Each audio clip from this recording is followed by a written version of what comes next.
beauté! Durant tout ce mois d'août, je te partage chaque jour une pépite pour vivre ta vie de parent sans stresser. Je suis Florence, coach parental et coach professionnel certifié, fondatrice de Parents Mission et maman de 3 enfants.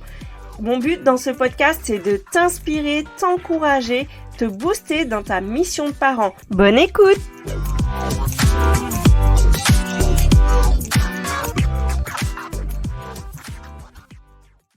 Si tu as l'impression de négliger un domaine de ta vie ou plusieurs, eh bien écoute cet épisode parce que je vais te partager 5 astuces pour trouver un équilibre entre ta vie pro et perso.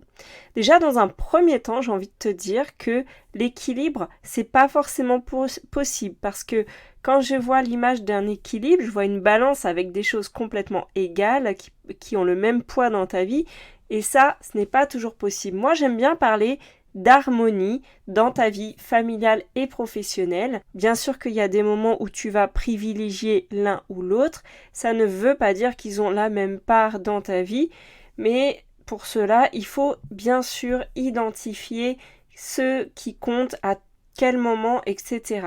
Et donc, pour t'aider à équilibrer ta vie professionnelle et ta vie personnelle, du moins à trouver l'harmonie dans ta vie, tu peux, dans un premier temps, redéfinir qu'est-ce que c'est que l'équilibre pour toi. Qu'est-ce qui va faire que tu te sens équilibré dans ta vie? Donc pour cela, tu peux prendre le temps à réfléchir à ce que ça signifie pour toi avoir une vie harmonieuse, une vie équilibrée, parce que ça ne va pas être la même chose que quelqu'un d'autre. Il y en a qui disent faut passer plus de temps avec ses enfants, d'autres ça va être ils vont privilégier la carrière. Tu vois, c'est vraiment qu'est-ce qui, toi, ferait que tu te sentes bien? Moi, plusieurs fois dans mon quotidien, en fait, je me suis dit, là, en ce moment, dans cette saison de ma vie, j'ai envie de passer du temps avec mes enfants. Donc, quand mes enfants étaient tout petits, quand j'ai eu ma deuxième, mon fils n'avait même pas 2 ans. Donc, j'ai pris un congé parental. À ce moment-là, c'était ça le plus important. J'avais vite eu envie de reprendre le travail, mais voilà, je voulais encore passer un peu de temps avec eux, donc j'ai pris un temps partiel. Et ensuite, ils ont grandi, je suis revenue à temps plein. À un moment dans ma vie, j'ai senti que j'étais épuisée, j'ai redemandé un temps partiel. Tu vois, en fait, c'est de sentir, selon les saisons de ta vie, qu'est-ce qui, à ce moment-là, va être important pour toi. Si, par exemple, tu as l'impression de négliger ton couple, à ce moment-là, c'est peut-être normal parce que tu viens d'avoir un bébé. Donc, le bébé prend toute l'attention. Maintenant, à partir du moment où tu ressens que ça te pèse ou que ça pèse un des deux, que vous aimeriez bien vous retrouver, c'est peut-être là, à ce moment-là, réfléchir comment remettre une place pour le couple dans votre quotidien, parce que l'enfant grandit tout simplement et que vous avez envie de vous retrouver. Ça ne veut pas dire que ça va prendre le même temps, mais en tout cas, vous allez faire une place pour le couple. Donc, pour cela, identifie tes valeurs, les domaines de vie qui sont les plus importants pour toi, entre le domaine professionnel, le domaine familial, le couple, ta vie sociale, ta vie personnelle, spirituelle, tout ce qui va faire que tu vas te sentir bien dans ta vie. D'ailleurs, même dans chaque domaine, tu peux même voir quels sont les critères importants pour toi. Par exemple, le travail, est-ce que c'est le type de poste qui te fait du bien? Est-ce que c'est les responsabilités, le fait de manager une équipe? Est-ce que c'est plutôt d'être près de chez toi? Vraiment, réfléchis à qu'est-ce qui va faire que tu vas te sentir bien dans ta vie. Est-ce que c'est ton temps de travail?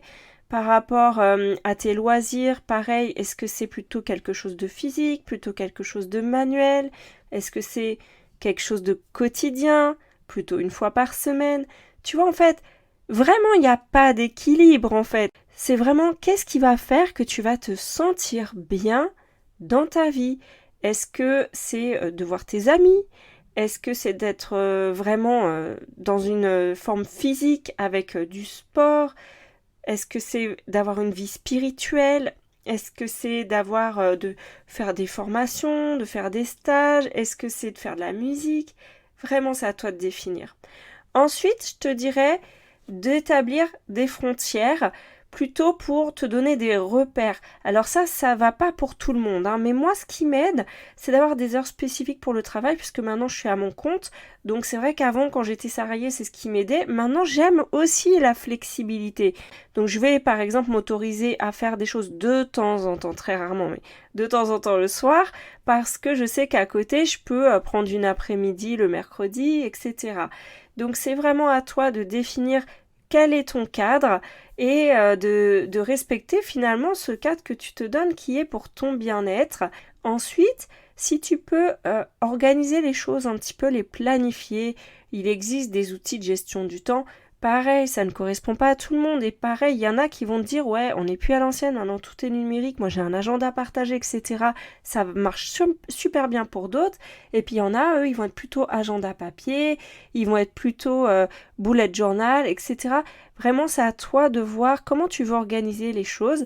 Et une fois, j'ai une cliente qui me disait moi, je suis pas organisée, mais en fait, elle l'était, puisque pour moi, organiser sa vie, c'est vraiment réaliser les choses qu'on a envie de faire, les choses qu'on a prévues, arriver à penser aux choses. Donc, la façon de t'organiser dépend uniquement de toi.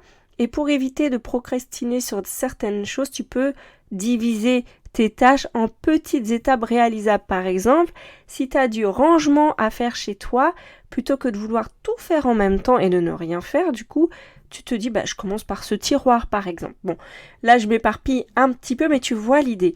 Ensuite, 4e point, c'est vraiment de prendre soin de toi parce que tu es la meilleure, t'es le meilleur outil, en fait, pour ta vie, tout simplement. Donc, prends du temps pour toi, un petit peu chaque jour pour des activités qui te font du bien ou même juste pour te poser, pour souffler, pour vraiment te faire du bien et apprends à reconnaître les signes de stress. Parce que dans ta vie, tu auras du mal à combiner le tout si toi, tu n'as plus de jus, si tu n'es pas en forme, etc. Tu le sais, je t'en ai déjà parlé dans les premiers épisodes. Donc prends régulièrement des pauses pour toi, pour te détendre, te faire du bien.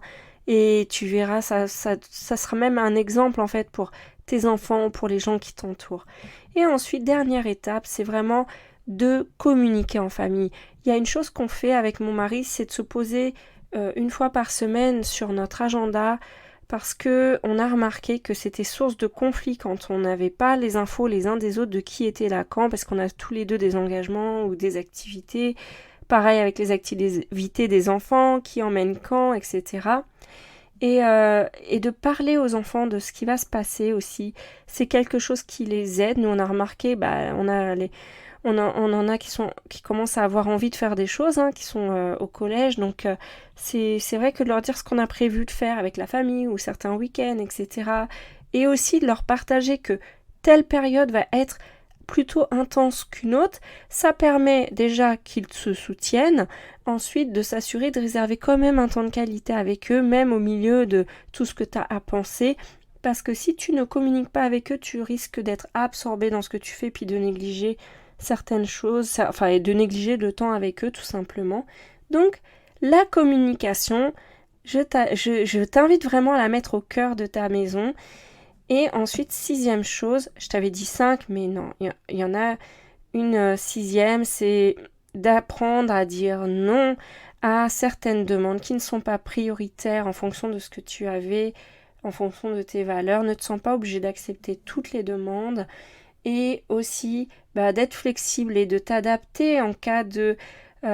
si ça ne marche pas comme tu avais prévu, prends-le comme ok, c'est pas grave, maintenant qu'est-ce que j'ai envie de faire?